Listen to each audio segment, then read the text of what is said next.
Et rebonjour et bienvenue toujours sur l'espace dédié à la mécanique universelle, le site sur lequel je développe le site internet mécaniqueuniverselle.net à partir duquel je développe la théorie selon laquelle l'humanité est destinée à atteindre son ultime perfection. L'humanité dans son ensemble, c'est-à-dire toute l'espèce humaine, pour l'instant encore dispersée, encore en antagonisme, encore en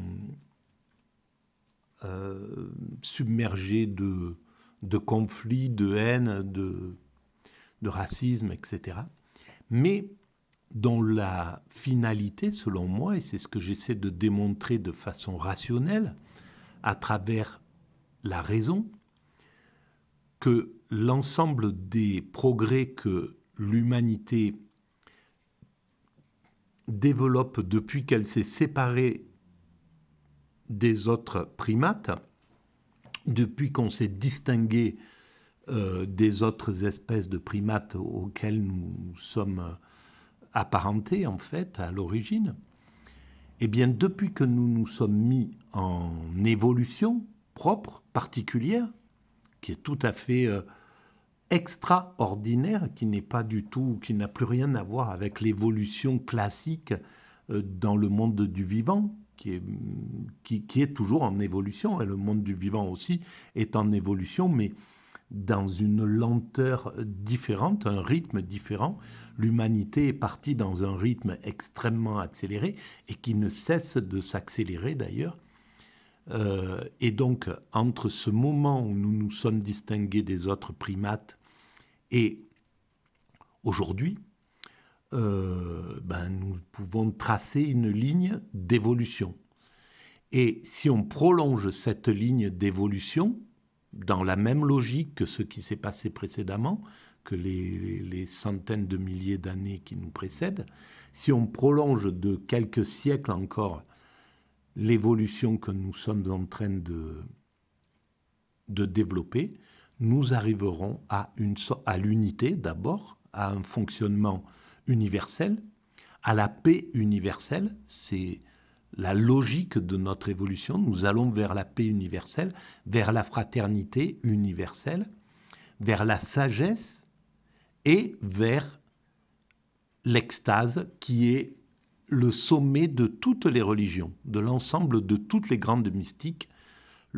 Si elles se fédèrent en leur sommet, ce qui exulte de ce sommet, c'est l'extase. L'extase qui s'appelle l'extase dans le judaïsme, le christianisme, l'islam ou la béatitude. Et de l'autre côté, dans les autres religions, on va parler plutôt de nirvana, d'éveil, voilà. Et donc, c'est notre finalité. Alors, pour démontrer un petit peu cette théorie, je m'appuie de temps en temps sur des ouvrages que je trouve, ou surtout je prends prétexte sur ces ouvrages pour démontrer la pertinence de ma théorie. Voilà. Je vous laisse le soin d'aller lire le site directement, mécaniqueuniverselle.net, et puis voilà, vous faire votre propre opinion par rapport à cette théorie que je défends. Et là, par exemple, j'ai trouvé cet ouvrage à la bibliothèque, La philosophie comme thérapie de l'âme, étude de philosophie hellénistique, par André-Jean Volk, avec une préface de Pierre Hadot, aux pensées antiques et médiévales, à Cerf, édition universitaire de Fribourg. Et donc, en suivant la vidéo que j'ai fait précédemment, je suis arrivé au chapitre 6e, santé du monde et santé de l'individu. dans ma lecture, ma lecture un peu picorée, hein, j'y vais un petit peu léger, j'y vais comme ça, je picore sur l'instant et je prends ce qui m'intéresse pour développer. Et donc, je vais continuer à lire et à commenter si je sens qu'il faut le faire. J'en suis ici. Alors, un peu plus loin, Marc Aurèle, alors on en était avec Marc Aurèle, donc euh, un stoïcien. Alors, un peu plus loin, Marc Aurèle prête une signification similaire à une locution que même les profanes, selon lui, comprennent. Et donc, il m'a semblé trouver dans la lecture de ces philosophes, de façon tout à fait étonnante, qu'ils avaient déjà une pensée, une vision, au moins que lui avait une vision universelle de l'évolution, avec une sorte de finalité, qu'il pensait à une sorte de finalité de l'humanité. Et on va voir si c'est bien le cas en continuant cette lecture. Donc, ils disent, il lui apportait cela, donc cela était apporté à tel homme et cela lui était prescrit. Alors c'est un petit passage de Marc Aurèle et des pensées, je pense, de Marc Aurèle. On ne voit pas quel est le sujet de la forme verbale éphérène apportée dans l'expression populaire reprise par l'auteur. Le contexte donne à penser que pour lui, il s'agit du destin universel mentionné 2 lignes plus haut, qu'on a vu dans la vidéo précédente. Donc, il s'agit du destin universel. On peut d'autre part rapprocher ce passage de la pensée 12. Aime le lot qui t'est attribué. En effet, la nature te l'a porté comme elle t'a porté à lui. Alors, aime le lot qui t'est attribué, aime ton destin, aime ta destinée, aime ce qui doit t'arriver. Ça, c'est extraordinaire parce qu'on va retrouver cette pensée chez Spinoza 1500 ans plus tard, même 1700 ans plus tard, avec « il faut s'efforcer d'aimer ce qui nous arrive plutôt que de le désirer à notre convenance ». Et c'est une sagesse extraordinaire. Et donc nous allons vers cette sagesse.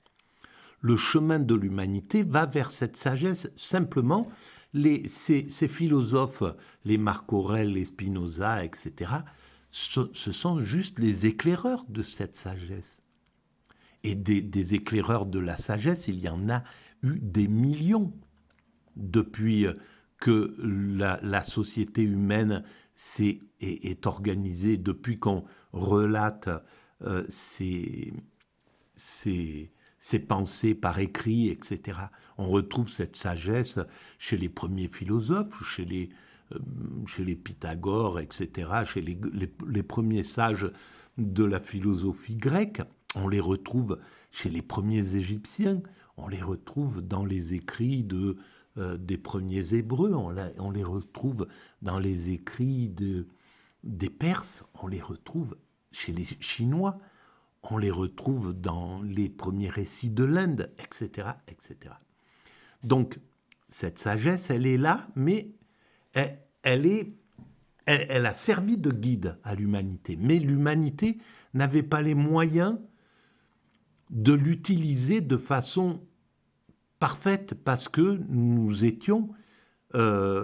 sommes l'homme constructeur, l'homme qui construit cette humanité, qui construit cette perfection, est envahi et riche, on pourrait dire aussi, de tout un tas de pulsions qui viennent de nos origines primates, mais qui nous servent à construire l'humanité, mais qui nous empêchent d'accéder à la sagesse et même de la désirer, la sagesse. Et ces pulsions, ce sont le désir de dominer, le désir de pouvoir, le désir de séduire, le désir, l'ambition, etc. Toutes ces pulsions qui sont extraordinaires pour construire l'humanité, qui ont réussi justement à construire ce que nous avons fait, qui est gigantesque. Et comme le dit Hegel, rien de très grand n'est fait sans ces grands hommes. On pourrait dire, voilà, on les appelle les grands hommes, mais ce sont des grands pathologies, des grandes pathologies en réalité. Mais bon, voilà, on a besoin aussi, évidemment, de ces grands ambitieux, de ces grands qui ont construit cette humanité et qui continueront à la construire encore pour la mener jusqu'au bout. Mais ces pulsions nous éloignent de la sagesse, parce que la sagesse, c'est l'inverse de ça. La sagesse, c'est ce vers quoi nous allons quand nous aurons fini de construire l'humanité.